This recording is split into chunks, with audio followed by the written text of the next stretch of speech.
Dieu notre Père, nous honorons ton nom, nous bénissons ton nom pour cette belle journée de ce jeudi. Un jeudi glorieux que nous voulons, un jeudi glorieux que nous souhaitons pour nous, un jeudi d'enseignement, d'édification à la gloire de ton nom. Nous prions Seigneur, Esprit Saint, de prendre le contrôle de toutes choses. Dans le secret, nous nous formons. Dans le secret, nous questionnons ta parole. Dans le secret, nous échangeons avec toi. Pour qu'en temps opportun, tu puisses nous positionner. En temps opportun, tu puisses nous rendre utiles à ton œuvre. Merci. Parce que tu nous donnes la connaissance de ta volonté. Et cette connaissance de ta volonté nous emmène à porter des fruits avec l'évangile qui est annoncé, avec l'évangile qui est enseigné. Cet évangile-là puissant qui transforme les cœurs. Cet évangile-là puissant qui guérit les vies. Et nous voulons t'honorer en ce matin. Merci de nous édifier davantage. Merci de nous combler. Merci de nous permettre, Père, de connaître un tant soit peu ta volonté, tes volontés dans nos vies. De les mettre en pratique afin que cela puisse servir non seulement à nous, mais aussi à nos frères, à nos sœurs, quel que soit le territoire sur lequel ils sont, quel que soit le lieu sur lequel ils sont. Éloigne-nous de l'ignorance. Éloigne-nous de l'ignorance afin que nous ne commettions pas d'erreurs, nous ne commettions pas de fautes dues à l'ignorance. Mais en toutefois que nous puissions néanmoins nous confesser, demander pardon, nous repentir devant ta face. Aide-nous durant ce moment. Seigneur Esprit Saint, dirige toutes choses et que la volonté de notre Seigneur soit faite. C'est dans le nom de Jésus que j'ai prié. Ensemble, disons Amen. Amen. Amen. Merci à vous d'être là. Le jeudi passé, nous avons parlé du ministère des anges. Et à la suite de cet enseignement sur le ministère des anges, j'avais même évoqué le fait que j'avais eu l'apparition de moi, mon ange, et les sensations qu'on ressent, tout et tout, qui peuvent nous donner des signaux, des alertes disant que effectivement nous sommes là en association avec notre ange pour adorer le Seigneur. Et à la suite de cela, j'ai reçu quelques questions que je vais partager avec vous. Et en les partageant, ça va me permettre aussi de répondre au questionnement de certaines personnes, peut-être qui n'ont pas pu avoir l'occasion de souffleter cela. La première des questions, c'est quoi? C'est que le diable peut-il se présenter comme un ange de lumière? Le diable peut-il se présenter comme un ange de lumière? La seconde question, est-ce qu'on peut voir les morts? Les personnes décédées, est-ce qu'on peut les voir? Et est-ce que cela est réel si on les voyait? Et est-ce que cela est de Dieu? Le fait de voir les morts. Est-ce que cela est de Dieu? Voilà. La troisième question, c'est généralement pour les pays africains et même de l'Amérique du Nord aussi, l'Amérique du Sud, Brésil et consorts. Et il est dit, est-ce que les génies sont-ils de Dieu? C'est-à-dire, quand dans nos villages, on voit que par moments, les génies peuvent donner certaines astuces de santé à certaines personnes ou prendre des personnes, les envoyer pour une certaine formation dans la brousse. Et ces personnes-là reviennent en disant que on a un génie qui nous a donné un tel savoir. Est-ce que cela est de Dieu? Voilà. Est-ce que cela est de Dieu? Nous allons, dans notre réflexion, tenter de répondre à cela avec la grâce de notre Seigneur Jésus. La quatrième question, c'est quelle différence peut-on faire entre les anges et les démons? Voilà. Quelle différence peut-on faire entre les anges et les démons? Et la cinquième, c'est une situation qui se produit de façon courante en Afrique et même ailleurs. C'est que pendant certaines rencontres, surtout pendant des veillées funèbres ou des temps de prière pour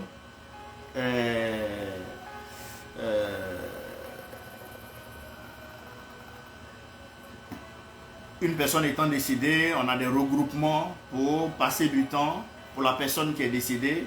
On a là des personnes qui peuvent être saisies par un esprit et puis accuser le meurtrier. Dit que mon meurtrier est ici, mon meurtrier est au village, mon meurtrier est dans tel quartier.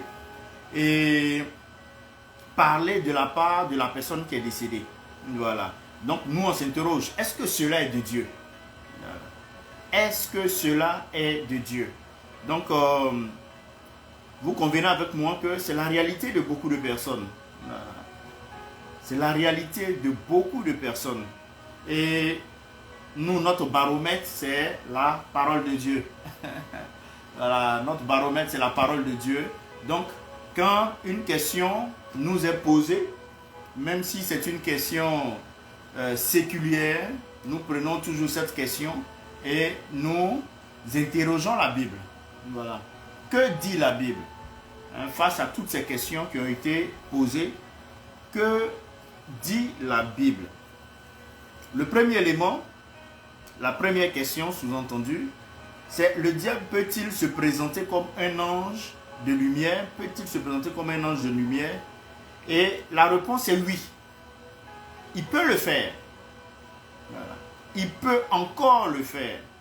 Cette nature qu'il avait, parce que son nom initial c'est Lucifer, qui veut dire ange de lumière.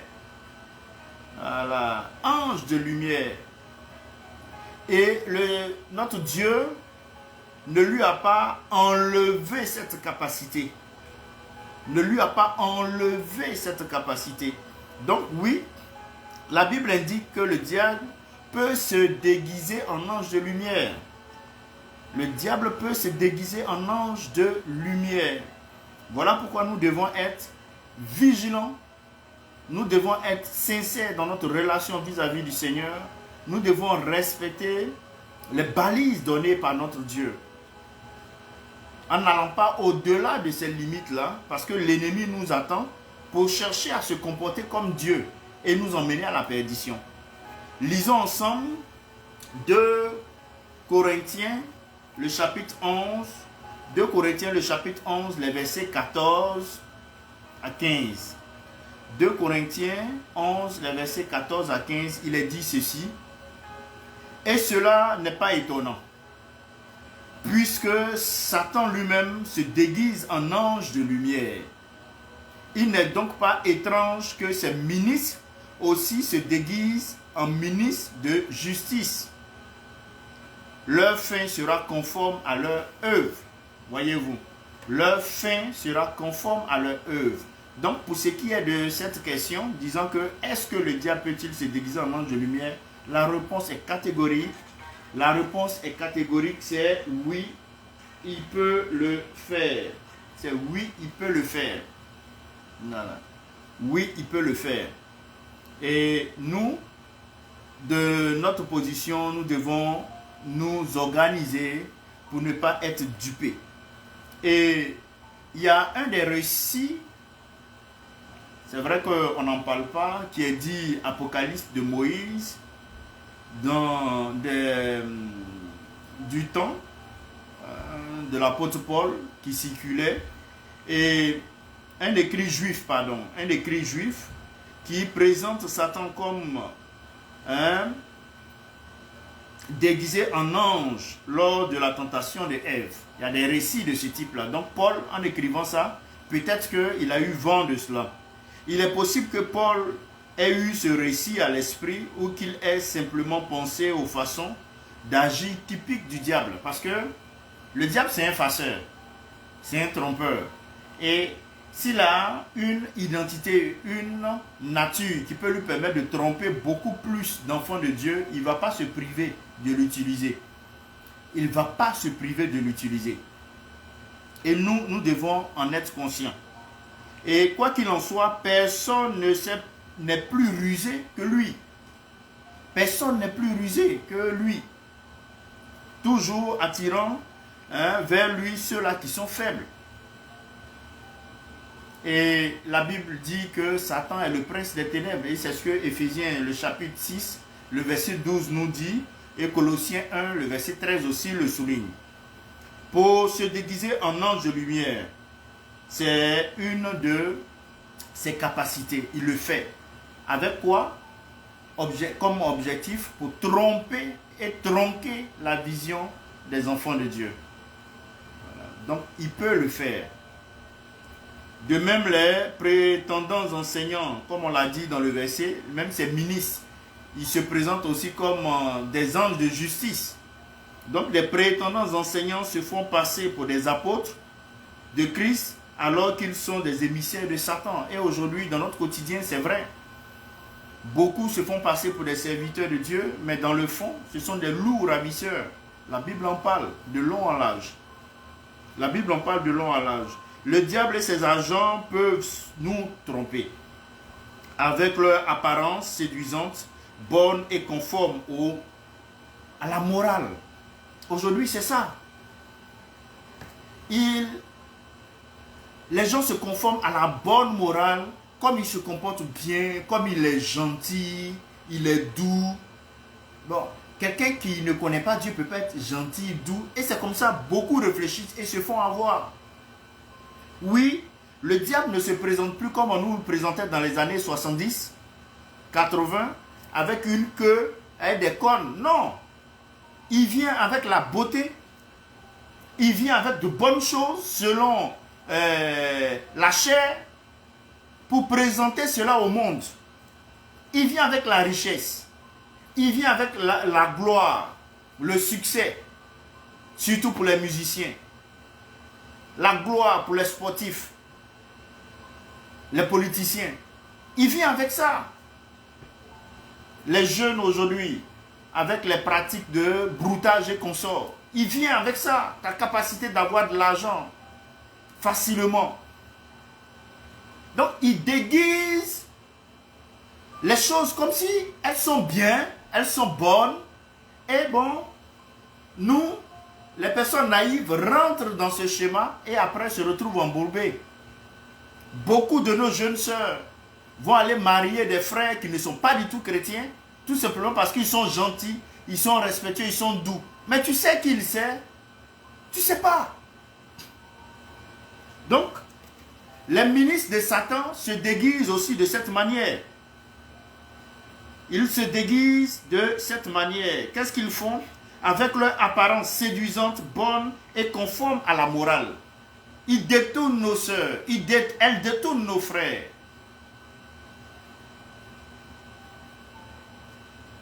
Et bien des gens sont entraînés dans des sectes par le beau parler et les citations bibliques de leurs responsables. Parce que ceux-mêmes qui sont dans les sectes citent des versets bibliques. C'est ce qui fait que ça trompe beaucoup. Vous allez voir sur leur page, ils vont vous mettre des versets bibliques, mais ils s'en foutent. Ils s'en foutent. Si tu n'as pas une intimité avec le Seigneur, ils vont t'avoir. Tu n'as pas une intimité avec le Seigneur, si tu es un chrétien superficiel, ils vont t'avoir. Parce que le diable se déguise en ange de lumière. Donc qu'est-ce qu'il fait? Il leur dit aujourd'hui, si vous venez de façon effrayante, vous n'allez pas les avoir. Déguisez-vous comme des personnes bonnes. Présentez-leur ce qu'ils aiment, ils vont venir. C'est la stratégie aujourd'hui. Et nos jeunes frères sont dans des loges, dans la franc-maçonnerie. Ils sont dans la Rotary Club. Ils y sont, ils font semblant de faire de bonnes choses, mais les motivations cachées sont mauvaises. Et ils vont te citer des versets bibliques. Ils vont soigner des malades.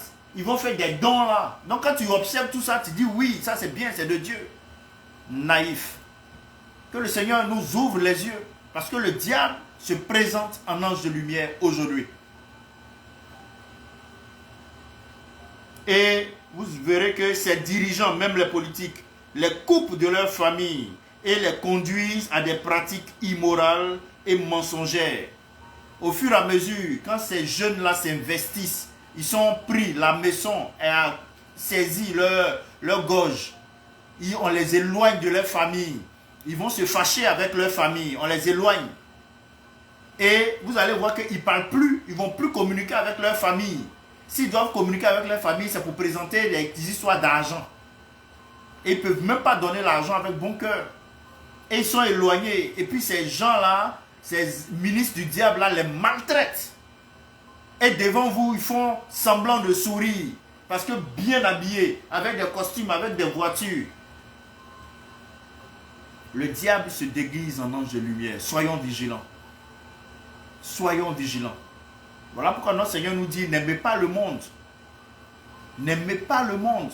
On nous dit, il ne nous dit pas de détester nos frères et sœurs, mais l'amour du monde, des biens, des voitures, de l'argent ne doit pas être la priorité de notre vie. Avoir accès à des biens à tout, partout, moins. Non. Non. Nos impressions ne suffisent pas à déterminer si quelqu'un est un authentique disciple de Jésus. Il est utile de nous poser les questions suivantes. Voilà. La première question qu'il faut se poser, c'est quoi? C'est que, est-ce que les enseignements s'accordent avec les Écritures? Est-ce que l'enseignement que la personne la donne, est-ce que ça s'accorde avec les Écritures? Et vous pouvez voir cela en Actes 17, le verset 11. Donc, vous allez voir un homme de Dieu qui donne un enseignement. Est-ce que ça s'accorde avec les Écritures? Les gens qui viendront dans les rues, qui vont vous dire, il faut goûter femme avant de la marier. Il faut être polygame. En occultant le côté saint de Dieu. En occultant le fait que Christ lui-même va venir chercher son épouse. Il ne va pas venir chercher ses épouses. En occultant le fait que Christ lui-même, il est né dans une famille où il y avait un papa, il y avait un maman. Pourquoi il n'est pas né dans une famille où il y avait un papa comme femme et puis un papa comme mari? Pourquoi est-ce qu'il n'est pas né dans une famille où il y avait un papa et puis 3 femmes? Il pouvait naître dans ça. Pourquoi est-ce qu'il est né dans une famille où il y a un papa, il y a une maman? Mais comprenez ça. Les gens vous dupent et puis vous êtes là-dedans. Parce que c'est intéressant, parce que toi-même tu as envie d'adultère, tu as envie d'avoir une dépravation sexuelle. Quand tu vois un homme de Dieu qui travestit la parole de Dieu, qui parle de cette manière, tu es conforme à ça et tu suis. Le diable se déguise en ange de lumière. Deuxième question qu'on peut se poser. Affirme-t-il et proclame-t-il que Jésus-Christ est Dieu incarné, venu dans le monde pour sauver les hommes de leurs péchés, comme le dit 1 Jean chapitre 4, les versets 1 à 3. Mais c'est ça. Est-ce que le message de cet homme de Dieu là affirme cela? Ce sont des questions qu'on peut se poser. Il ne faudrait pas qu'on fonctionne sur l'apparence, sur les émotions. Il est beau, il est gentil, il est bien habillé. Mais ça veut dire quoi? Ça ne veut rien dire. Ça ne veut rien dire. Troisième question qu'on peut se poser. Son style de vie est-il en accord avec la morale biblique? Comme le dit Matthieu 12, 33, 37. Vous voyez, son style de vie est-il en accord avec la morale biblique? Vous allez avoir des hommes de Dieu qui sont là, pervers dans la bouche, tout en train d'insulter, de faire sortir de grossièreté dans leur bouche, comme le Satan, le diable qui vomit des méchancetés. Et les gens écoutent. Un homme de Dieu ne peut pas être agressif, insulter les gens, les uns les autres. Non. Au contraire, il faut créer des climats de paix, de joie. Où on peut échanger, on peut partager. Donc tous ces éléments, ces questions-là te permettront de savoir si cette personne-là est de Dieu ou pas. L'apparence aujourd'hui trompe parce que le diable se déguise comme ange de lumière. Soyons vigilants, frères et sœurs. Soyons vigilants. Cela est très important. Et le principe, frères et sœurs, du jugement s'applique à tous ceux qui affirment parler au nom de Dieu. Jacques évoque même un jugement plus sévère à propos des enseignants. Voilà pourquoi ceux qui parlent de la part de Dieu, il faut les soutenir en prière. Parce qu'ils seront durement jugés de la part du Seigneur. Durement jugés de la part du Seigneur. Ne négligeons pas de passer les temps dans la prière pour demander au Saint-Esprit de nous guider lorsque nous préparons un enseignement afin de pouvoir donner un enseignement pertinent. Et c'est ce que nous faisons pour la seule gloire de notre nom. Donc pour cette première question, à la suite de l'enseignement donné sur le ministère des anges, est-ce que le diable peut-il se présenter en ange de lumière? Nous avons en long et large annoncé et répondu cela. Le diable en effet peut se présenter en ange de lumière. Voilà. Donc c'est cette première question qui nous a été posée à la suite de l'enseignement sur le ministère des anges. La deuxième question qui a été posée, c'est: peut-on voir les morts? Est-ce que cela est réel? Et est-ce que cela vient de Dieu? Donc c'est la deuxième question qui m'a été posée. À ce niveau, vous verrez que la Bible met en garde contre la consultation des morts et les pratiques spirites, considérant comme la Bible considère cela comme contraire à la volonté de Dieu. C'est contraire à la volonté de Dieu. Et lisons ensemble Deutéronome. Comme je vous l'ai dit, quand vous avez une question, interrogez toujours la parole de Dieu. Interrogez toujours la Bible. Voilà. Deutéronome 18. Deutéronome 18, les versets 10 à 12. Deutéronome 18, les versets 10 à 12 nous dit ceci: qu'on ne trouve chez toi personne qui fasse passer son fils ou sa fille par le feu, qui pratique la divination, qui cherche des présages, qui consulte les augures, qui use d'enchantement, qui interroge ceux qui évoquent les esprits ou disent la bonne aventure, qui consulte les morts. Car quiconque fait ces choses est en abomination à l'Éternel. Et c'est à cause de ces abominations que l'Éternel, ton Dieu, va chasser ces nations devant toi. Déjà avec ça, vous comprenez très bien que c'est vrai, tu peux voir les morts. C'est vrai que cela est réel, mais ce n'est pas de Dieu. Ce n'est pas de Dieu. Nous allons voir dans nos villages, tel te dira que j'ai vu le mort de l'autre côté. Mais ce n'est pas de Dieu, c'est satanique. Non, j'ai vu mon père dans le rêve, il est venu me donner une plante pour me faire de moi un guérisseur. C'est le diable qui est venu faire de toi un guérisseur. C'est tellement simple. Dieu interdit cela. Parce que ce n'est pas de lui. Et Deutéronome était très bien cela. L'occultisme suscite la curiosité, voire la fascination. C'est le cas pour les Israélites à l'époque, en effet, avec les pratiques liées au paganisme des Cananéens, mais aussi pour beaucoup aujourd'hui. Pour beaucoup aujourd'hui.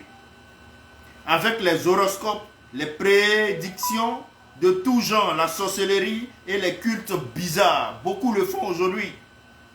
L'intérêt pour ces pratiques vient souvent d'un désir de connaître l'avenir et de contrôler et de le contrôler. Mais Dieu dit que cela est interdit.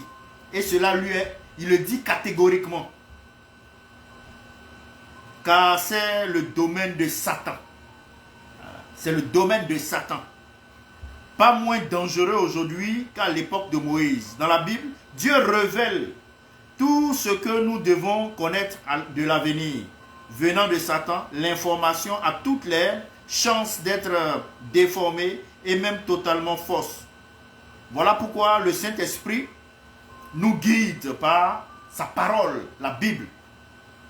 Et au sein de l'Église, nous n'avons pas besoin de nous tourner vers des sources occultes, par ailleurs mensongères, pour obtenir des informations nécessaires. Voilà. Non. Aujourd'hui, beaucoup t'approchent en tant que serviteur de Dieu pour connaître leur avenir. C'est pas que la relation avec le Seigneur les intéresse. C'est même pas ça. Qu'est-ce que Dieu attend de nous? Non, c'est qu'est-ce que demain là ils vont être. Est-ce qu'ils vont être assis dans une grande maison? Est-ce que tant? Non, c'est de l'occultisme, c'est satanique. Et nous-mêmes, fidèles aujourd'hui, croyants chrétiens, nous nous comportons ainsi. Ah, homme de Dieu, Dieu n'a pas donné une parole pour moi là. Il a dit, va lire ta Bible. Toutes les paroles que Dieu t'a données là sont contenues dans ta Bible. Il faut la lire et il faut la vivre. S'il y a une spécificité, il va la révéler. Sinon, tout ce que tu dois savoir pour ta vie sur terre, c'est dans la Bible. Va la lire. Au lieu de venir vers le serviteur de Dieu, Dieu n'a pas donné une parole pour moi, ou bien Dieu a une parole pour moi. Lis ta Bible. Applique-la. Toutefois, où nous n'allons pas baigner dans la parole de Dieu, nous allons nous laisser avoir par le monde satanique qui est autour de nous. Et oui, le monde satanique est réel. Voilà pourquoi je vous demande d'être vigilant.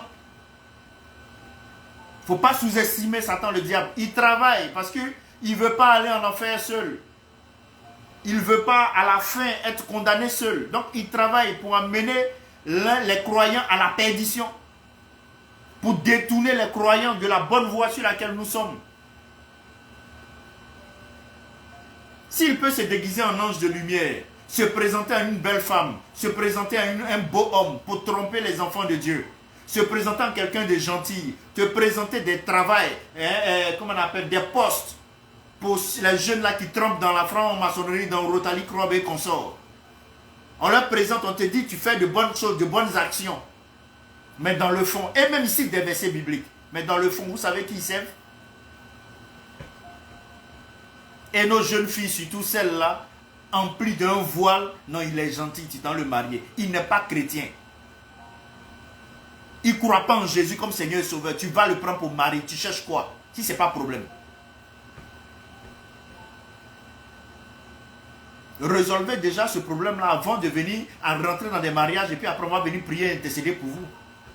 Aidez-nous aussi.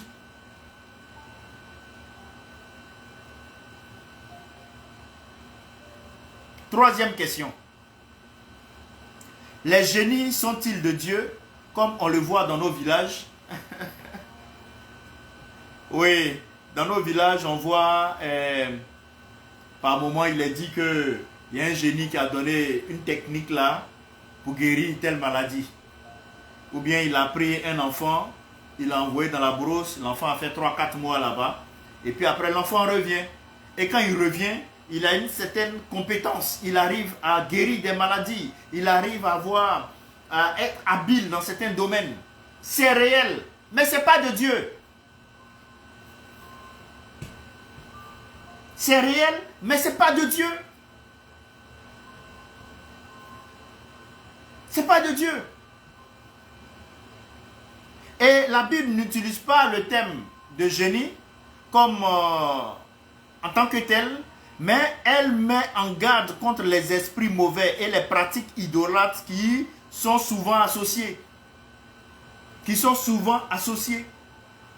Et allons encore, c'est ce que je vous dis, interrogeons toujours la parole de Dieu. Prenez vos Bibles, Isaïe.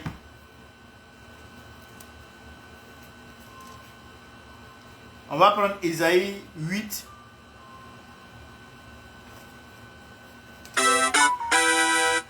Isaïe 8, le verset 19. Isaïe 8, le verset 19. Il est dit, si l'on vous dit, consultez ceux qui évoquent les morts et ceux qui prédisent l'avenir, qui poussent des sifflements et des murmures, répondez.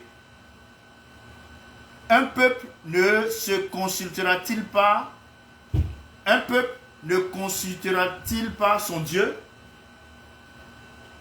S'adressera-t-il aux morts en faveur des vivants? Vous voyez, je reprends.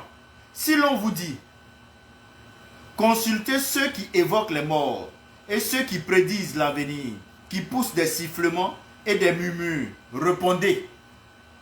Un peuple ne consultera-t-il pas son Dieu?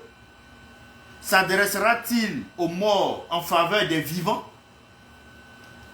Ça dit, même depuis l'Ancien Testament, cela est refusé par Dieu.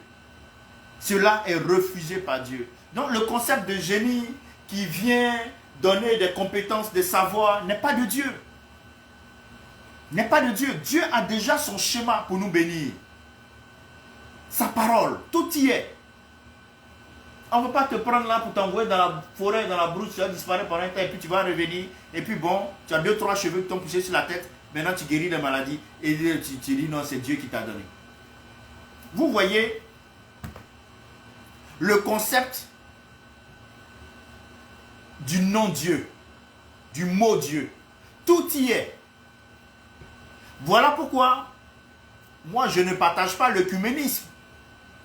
On dit on a tous le même Dieu. On n'a pas tous le même Dieu. Mon Dieu c'est Jésus-Christ. Est-ce que toi tu acceptes Jésus comme Dieu? Non.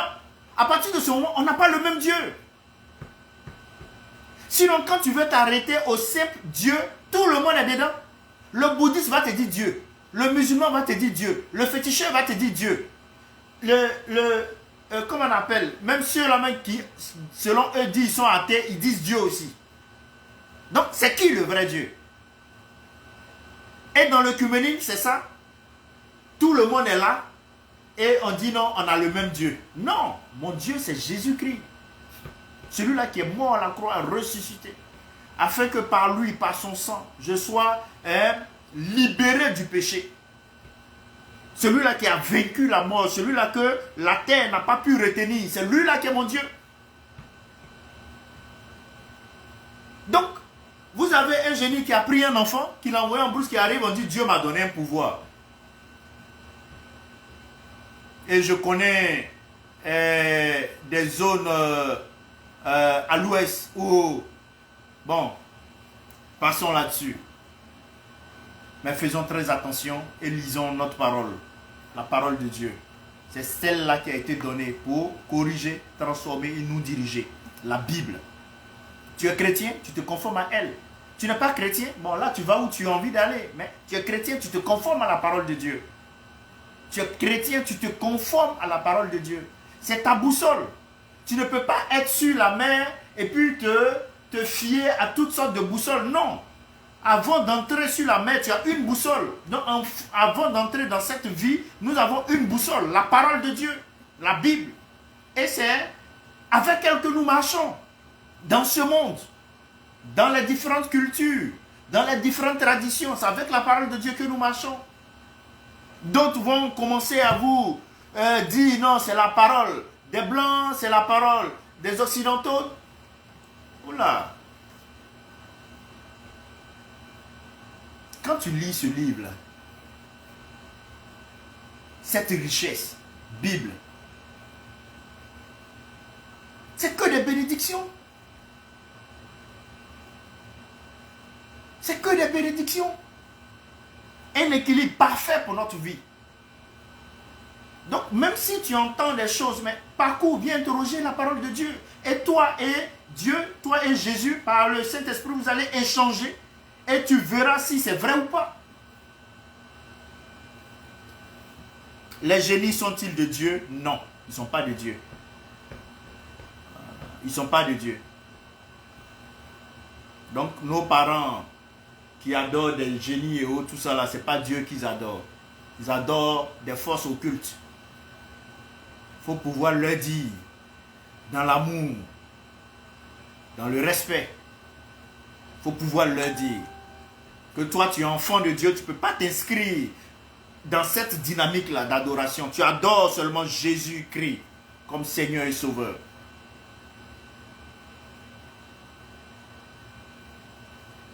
Quatrième question qui m'a été posée suite à l'enseignement sur le ministère des anges, c'est est-ce qu'il y a une différence entre les anges et les démons? Est-ce qu'il y a une différence entre les anges et les démons? Et comme je l'ai dit, nous interrogeons toujours la parole de Dieu. Il faut toujours parcourir la Bible. Et là, je vais donner 2 versets. Le premier verset, c'est Hébreux 1, 14. Mais avant ça, il faut reconnaître que Les anges sont des messagers de Dieu. Voilà. Ils sont là de la part de Dieu. Tandis que les démons sont des anges déchus qui ont suivi Satan dans sa rébellion. Voilà, dans sa rébellion contre Dieu. Dans sa rébellion contre Dieu. Donc déjà, le tableau est clair. De nos jours, les anges, ce sont les messagers de Dieu envoyés pour les croyants que nous sommes. Et les démons sont des anges déchus qui sont au service de Satan. Eux tous, au départ, étaient des anges. On voit cela. Lors de la rébellion de Satan, il y a un tiers des anges qui l'ont suivi. Pour que ce soit très clair. Si par exemple, il y avait dans le ciel 3 anges, il y a un qui a suivi Satan, il y a 2 qui sont restés fidèles à Dieu. Tu as compris? S'il y avait 3 anges dans le ciel, ça veut dire qu'il y a un qui a suivi Satan, et puis il y a 2 qui sont restés, un tiers, c'est ça. Donc le nombre des anges fidèles est plus grand que le nombre des anges déchus. Hébreux 1, le verset 14, nous dit ceci. Hébreux 1, le verset 14. Ne sont-ils pas tous des esprits au service de Dieu, envoyés pour exercer ministère en faveur de ceux qui doivent hériter du salut? Si vous voulez, vous pouvez remplacer ministère par service. Hein? Donc, vous pouvez remplacer ministère par service en disant, ne sont-ils pas tous, c'est-à-dire, on parle ici des anges, ne sont-ils pas tous des esprits au service de Dieu, envoyés pour exercer un service en faveur de ceux qui doivent hériter du salut? Donc, les anges, pour la question qui a été posée, la différence entre les anges et les démons, les anges nous aident en tant que croyants pour que nous puissions hériter du salut. Pour que nous puissions hériter du salut. Donc, ils travaillent dans la volonté de Dieu, selon la volonté de Dieu, dans la dynamique de la parole de Dieu. C'est ainsi qu'ils travaillent. Et lisons Apocalypse 12, les versets 7. Apocalypse 12, les versets 7 à 9.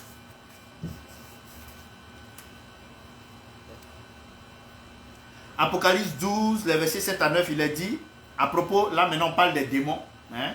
Apocalypse 12, 7 à 9 parle des démons. Il est dit, il y eut guerre dans le ciel. Michel et ses anges combattirent contre le dragon. Le dragon et ses anges combattirent aussi. Mais il ne fut pas plus fort.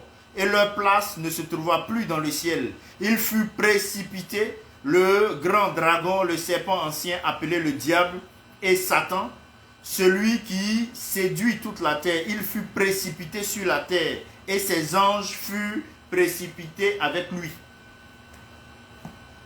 Et ses anges furent précipités avec lui. Donc vous voyez la différence des deux groupes. Les anges aujourd'hui, c'est ceux-là qui servent Dieu. Les démons, anges déchus, ils servent Satan. Voilà pourquoi le Seigneur m'amène à te dire, nous ne sommes pas dans un monde qui est neutre. Tu n'es pas dans un monde qui est neutre. Pour dire que toi, tu es dans une zone neutre. Non. Tu es soit avec Dieu, tu es soit avec Satan. Il n'y a pas mi-figue, mi-raisin. Ce n'est pas possible.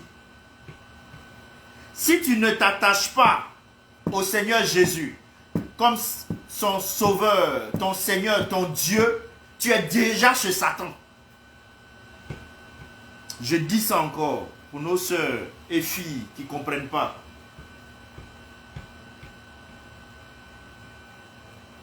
Tu veux marier quelqu'un, il n'est pas chrétien, c'est disciple de Satan. Ça choque, c'est fort, c'est vrai. C'est ça. Nous tous avant, on était disciples de Satan jusqu'à ce qu'on soit convertis. C'est ça, c'est ce qu'il faut comprendre. C'est ce qu'il faut comprendre. Et je le dis dans Apocalypse 12, 7 à 9 que j'ai lu, on dit celui qui séduit toute la terre. Donc pour pouvoir sortir de la séduction de Satan, il faut que tu aies le sceau du Saint-Esprit sur toi, qui t'a amené à la conversion. Sinon tu es séduit par Satan, donc tu es de Satan. Est-ce que ça là, il faut être mathématicien expert pour comprendre? Non. Et c'est celui-là, tu dis, tu t'en marié. Toi tu es de Dieu, tu t'en prends quelqu'un qui n'est pas de Dieu.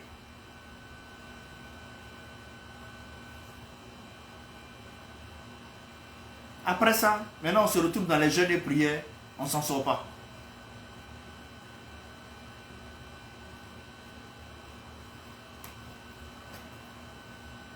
Voyez-vous, à la naissance, la mort et la résurrection de Christ, il s'est passé bien plus de choses qu'on ne le pense généralement. C'était une guerre entre les forces du bien et du mal qui se déroulait. Une guerre entre les forces du bien et du mal qui se déroulait. Parce que Satan aussi venait combattre pour que la mission de notre Seigneur Jésus puisse échouer. C'est pourquoi vous allez voir que Jésus, enfant, Hérode cherchait à le tuer. Il a fallu qu'un ange apparaisse à Joseph pour lui dire: Joseph, prends l'enfant, fuis en Égypte. Mais qui en motivait Hérode à chercher à tuer? C'était Satan. Tu n'es pas dans un monde neutre. Tu n'es pas dans un monde neutre. C'était une guerre entre les forces du mal et du bien qui se déroulait. La résurrection de Christ a définitivement assuré la défaite de Satan. La résurrection de Christ ça dit, il a échoué maintenant, lamentablement, parce que il devait tout faire pour que notre Seigneur Jésus n'arrive pas à cette étape. Mais Jésus est arrivé à cette étape. Et là, maintenant, dans le nom de Jésus, tout genou fléchit. Dans le nom de Jésus, toute domination fléchit. Nous avons en Jésus l'autorité sur le diable et ses suppôts.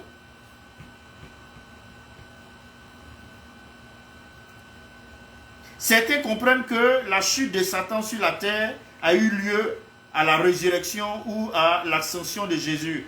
Et que ça ce sont des thèmes un peu plus complexes que je vais évoquer. Les 1260 jours ou les 3 ans et demi désignent symboliquement le temps séparant la naissance de Christ de son retour. D'autres affirment que la défaite du diable interviendra au milieu d'une période de tribulation d'une durée littérale de 7 ans, comme l'évoque l'Apocalypse, après l'enlèvement de l'Église et avant le retour de Christ et son règne de 1000 ans. Quoi qu'il en soit, souvenons-nous que Christ est victorieux et que Satan est déjà vaincu. Grâce à sa mort sur la croix, comme on le voit en Apocalypse 12, 10 à 12. Vous voyez, il y a encore des courants qui vont nous dire que Satan n'est pas encore vaincu. Il faut qu'il y ait la guerre d'Armageddon d'abord. Il est vaincu.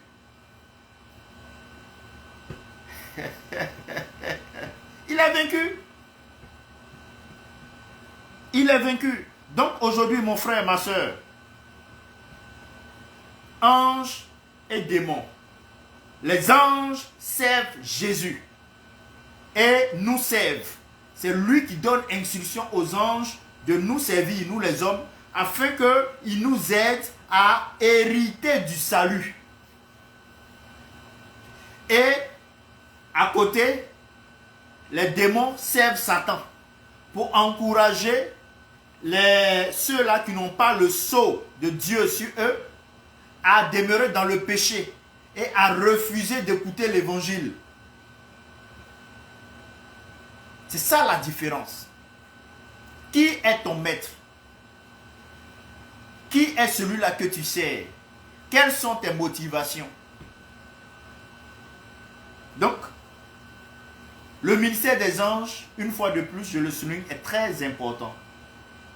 en plus de tout ce que nous avons eu à dire pendant l'enseignement, ici, en évoquant la différence, et Hébreux 1, le verset 14 nous dit qui sont les anges, et Apocalypse 12, les versets 7 à 9 nous dit qui sont les démons.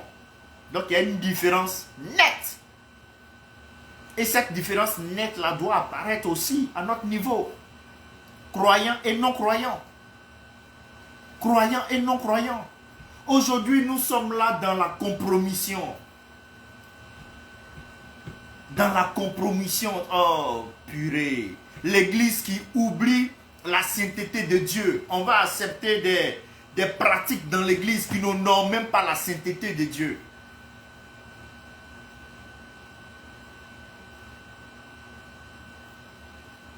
La cinquième question qui m'a été posée suite à l'enseignement sur le ministère des anges, il est dit que une personne être saisie par un esprit et accuser le meurtrier, accuser son meurtrier et parler de la part du mort. Est-ce que cela est de Dieu? Voilà. C'est pas de Dieu. J'ai un de mes fils qui me racontait un schéma comme ça, me disant qu'ils sont allés pour des funérailles, ils sont allés à l'église et une femme saisie par un esprit a commencé à parler de la part du mort, à consoler le mari. Elle parle de la part du mort et dit que non, son meurtrier est au village. Et on va aller chercher son meurtrier. Je dis, mais Dieu n'est pas un accusateur. Tout ce qui est accusateur, là, c'est Satan. Donc, cet esprit-là vient se manifester dans un lieu qui est dit, un lieu de Dieu, pour encore tromper. Dieu n'accuse pas. C'est pourquoi il faut connaître le Seigneur. Voilà, moi, mon épouse. Il y a des choses, vous allez dire à mon épouse, elle saura que ça, là, c'est pas lui, là. C'est pas comme ça il fonctionne. C'est ça, parce qu'elle me connaît. Donc quand tu connais Dieu, les manifestations de Dieu, tu sais que ça c'est de Dieu, ça c'est pas de Dieu. Parce que l'ennemi, il vient même à l'église. Donc il ne faut pas te dire de façon ignorante et naïve, pardon, que comme ça s'est produit à l'église, c'est de Dieu, forcément. Attention. Attention. Je connais des endroits où les gens vont prendre la Sainte Seine, mais ce sont des sorciers patentés.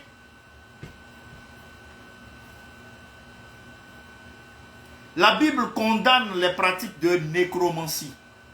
C'est ceux-là qui consultent les morts. Et la consultation des morts est considérée comme une abomination. Oui, c'est une abomination. Vous allez voir, il y a eu cette histoire de Saül qui est allé réveiller le prophète Samuel, mais c'était interdit, il s'est lui-même caché. Et comme c'était interdit, qu'est-ce qu'il a fait? Il s'est déguisé. Parce que le diable se déguise, le diable ment, le diable trompe, le diable triche. Donc lui-même il se déguise pour aller vers ce qu'il a interdit. Mais Samuel lui dit, mais pourquoi tu me réveilles? Donc effectivement, les gens peuvent réveiller les morts. Des esprits mauvais peuvent saisir des personnes pour parler de la part d'un mort. Mais ça ne veut pas dire que c'est de Dieu. Ça ne veut pas dire que c'est de Dieu. Et ce n'est pas de Dieu. Ce n'est pas biblique. Lévitique 19. 31. Ne vous trompez point, ne vous tournez point vers ceux qui évoquent les esprits, ni vers les devins. Ne les recherchez point de peur de vous souiller avec eux. Je suis l'Éternel votre Dieu. Lévitique 19, 31. Vous allez avoir un esprit qui est là, qui saisit quelqu'un, qui commence à accuser. Ce n'est pas de Dieu. C'est pas de Dieu. Tu te lèves là, tu prends autorité. Tu prends autorité dans le nom de Jésus. Tais-toi. Vous allez voir que cet esprit va se taire. Deutéronome 18 que nous avons évoqué tantôt. Les versets 10 à 12. L'évoque aussi très bien.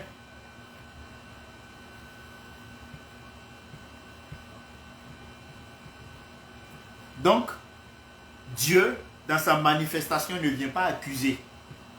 Dieu ne vient pas chercher non, telle personne m'a tué, il faut aller le trouver là-bas, c'est lui qui m'a tué. Non, ce n'est pas de Dieu. On voit dans nos traditions les gens qui prennent des cercueils pour se promener, aller poursuivre l'assassin là. Ce n'est pas de Dieu. Ce n'est pas de Dieu. Donc, ne vous laissez pas tromper par ces pratiques-là, frères et sœurs. Parce que ne le sachant pas, vous pouvez vous dire que c'est de Dieu. Ce n'est pas de Dieu. Et déjà, avec ces 5 questions, vous convenez très bien avec moi qu'il faut être vigilant, qu'il faut s'investir dans la parole du Seigneur. Il faut lire la Bible. Plus tu t'investis dans la parole de Dieu, mieux tu es protégé. Parce que tu sors de ce voile-là qu'est l'ignorance. Donc, les 5 questions qui nous ont été posées, c'est: est-ce que le diable peut se présenter comme un ange de lumière? Nous avons dit oui. Il a cette capacité-là de se présenter comme un ange de lumière. Est-ce qu'on peut voir les morts? Est-ce que cela est réel et est-ce qu'il est de Dieu? On peut voir les morts, cela est réel, mais ce n'est pas de Dieu. J'ai donné les versets. Les génies sont-ils de Dieu? Ils ne sont pas de Dieu. Les génies ne sont pas de Dieu. Et dans nos traditions, dans nos villages, on les voit de façon courante. Quelle différence entre les anges et les démons? Les anges, on a dit qu'ils sont là pour servir Dieu, envoyés par Dieu pour servir les hommes, pour que nous puissions hériter du salut. Et les démons sont là pour suivre Satan le diable et chercher à pervertir le peuple de Dieu. Et être saisi par un esprit et accuser le meurtrier et parler de la part du mort. Est-ce que cela est de Dieu? Non. Cela n'est pas de Dieu. Aujourd'hui, beaucoup se laissent duper par cela.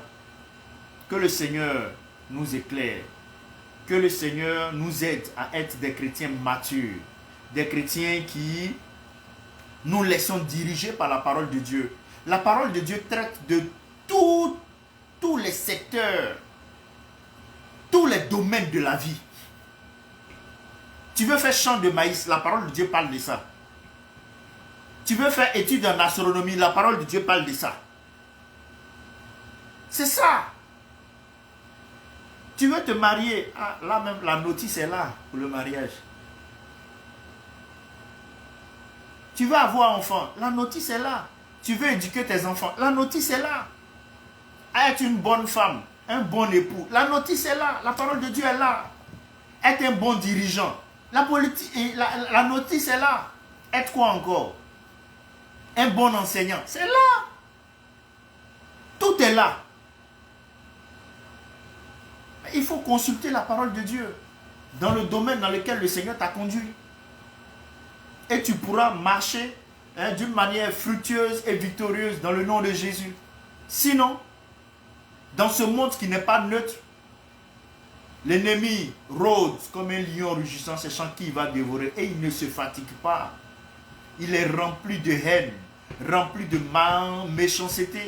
Et il ne veut pas périr seul. L'ennemi ne veut pas périr seul. Donc ne pense pas que toi dans ta vie, non, toi tu vas être honnête, tu vas être gentil, et tu vas travailler, c'est tout. Toi tu grandis, tu as ta femme, tu as tes enfants, tu es peinard au bord du dos, voilà c'est fini, tu ne pries pas, tu ne fais pas de mal à quelqu'un, voilà ça c'est ta vie.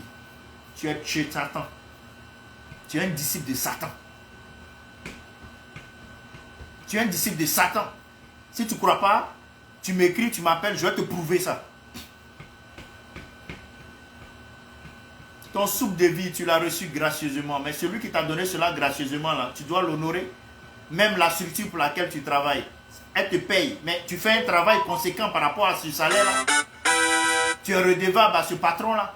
Mais pourquoi est-ce que Dieu qui nous donne le soupe de vie, on ne veut pas lui être redevable? On trouve que c'est normal, on va aller se coucher en bordure de plage, vivre notre vie calmement à côté, on ne dérange personne. C'est de l'ignorance, c'est de la naïveté. Que le Seigneur nous en délivre. Et que sa grâce repose sur vos vies. Et que nous puissions, au travers des questions, n'hésitez pas encore à poser des questions, à envoyer des questions. Ça nous aide à préparer les messages et à vous aider dans votre quotidien. À vous aider dans votre réalité de tous les jours, à marcher selon la parole de Dieu, à marcher selon la volonté de Dieu. Et comme Paul le disait aux Colossiens, Colossiens 1, 14 à 17, il demandait aux Colossiens de grandir dans la connaissance de la volonté de Dieu. Plus tu grandis dans la connaissance de la volonté de Dieu, ta vie devient plus utile, plus efficiente, plus efficace. C'est ça. Et tu arrives maintenant à atteindre les objectifs, à marcher comme Dieu veut que tu marches. Parce que nous ne sommes pas venus sur cette terre pour vivre en paix dans un endroit du coin du monde. Pour avoir notre famille, on a notre argent, on est dans un coin là, on n'a pas de problème. Non. Si tu as cette paix, tu dois l'utiliser pour gagner des âmes. Tu dois l'utiliser pour financer des ministères, des églises. Tu dois l'utiliser pour être un modèle afin d'attirer les autres à Jésus. Pour qu'eux aussi, comme toi, soient sauvés. Donc tu ne peux pas être sauvé et puis toi c'est fini, tu sauves personne. Non. Tu as été favorisé, tu dois être une porte de bénédiction pour ceux-là qui sont autour de toi. Que le Seigneur vous bénisse. Nous allons prier. Dieu notre Père, nous te rendons toute la gloire. Merci pour cette belle journée, merci pour cet enseignement, merci pour ces questions. Que cela nous aide dans notre marche et nous édifie davantage. Excellent Père de grâce, c'est dans le nom de Jésus que j'ai prié.